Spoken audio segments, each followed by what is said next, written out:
ambassadeur du Japon en République de Djibouti, ambassadeur Areta Ahmed, ambassadeur de Djibouti à Tokyo. Merci d'être avec nous pour cette journée d'information. Merci aussi aux élus et aux opérateurs privés, aux différentes personnalités ici présentes.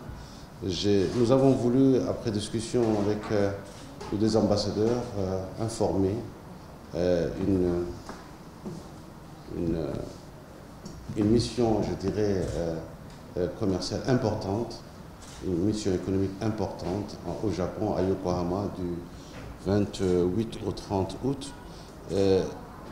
C'est important pour que les opérateurs djiboutiens sachent que la relation entre le Japon et la République de Djibouti en termes de business, nous sommes très avancés. C'est la raison pour laquelle aussi nous avons souhaité à ce que beaucoup d'opérateurs puissent y participer ou d'être informés à travers les médias, les multimédias. Parmi nous, la JibLife qui joue un rôle aussi pour les multimédias. Et sans plus tarder, je dirais que cet événement est un événement majeur au Japon. C'est un événement qui a beaucoup d'importance en termes économiques et en termes relationnels entre l'Afrique et le Japon. Particulièrement en ma qualité de président de la Chambre de commerce panafricaine, nous souhaitions aussi concourir ou apporter une sensibilisation du secteur privé africain.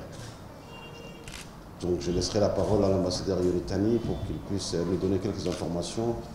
Après, nous donnerons la parole à l'ambassadeur Areta et nous allons projeter, je pense, une petite, je dirais, présentation qui sera suivie d'un débat. Je vous laisse, ambassadeur, la parole et je vous remercie encore une fois de votre présence parmi nous.